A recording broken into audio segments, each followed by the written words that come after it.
निकी का फल। एक छोटे से गांव में रमेश नाम का एक युवक रहता था। वह बहुत ही दयालु और नेक दिल था।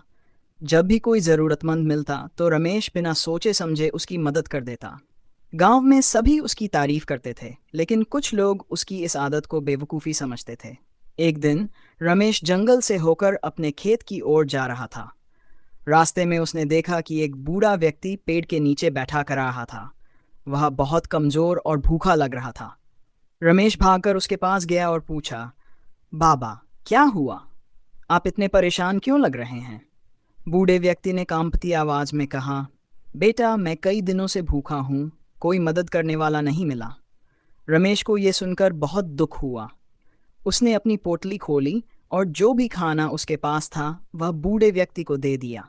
पानी पिलाया और कहा, बाबा, चिंता मत कीजिए, अब आप ठीक हो जाएंगे। बूढ़े व्यक्ति की आंखों में आंसू आ गए। उसने रमेश को आशीर्वाद दिया और कहा, बेटा, भगवान तुम्हारी नेकी फल जरूर देगा। रमेश मुस्कुराया और आगे बढ़ गया। रास्ते में उसने देखा कि एक छोटा सा पिल्ला कीचड़ में गिरा हुआ था और बाहर निकलने की कोशिश कर रहा था। वह बेचारा बुरी तरह कांप रहा था। अरे, ये तो ठंड से मर जाएगा, रमेश ने सोचा और तुरंत उसे उठा लिया।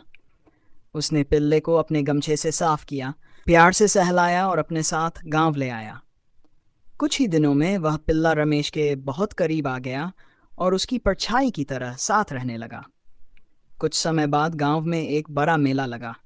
रमेश भी अपने प्यारे पालतू पिल्ले को लेकर वहां गया। मेले में बहुत भीड़ थी। हर तरफ लोग हंसी मजाक कर रहे थे, मिठाइयाँ खा रहे थे और खेल तमाशे देख रहे थे।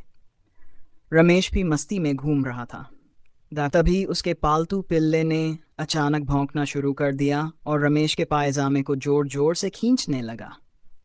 क्या हुआ छोटू, ऐसे क्यों कर रहे हो? रमेश ने हैरानी से पूछा। पिल्ले ने फिर से भौंकना शुरू किया और रमेश की जेब की ओर इशारा करने लगा। रमेश चौकन्ना हो गया और तुरंत अपनी जेब टटोली।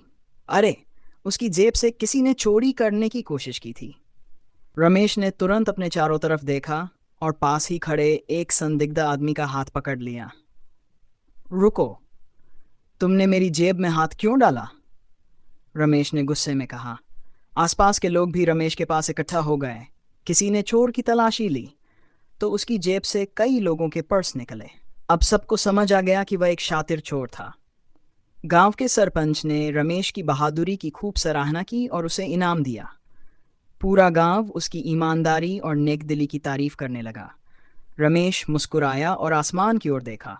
उसे उस बूढ़े बाबा की बात याद आई, भगवान तुम्हारी नेकी का फल जरूर देगा।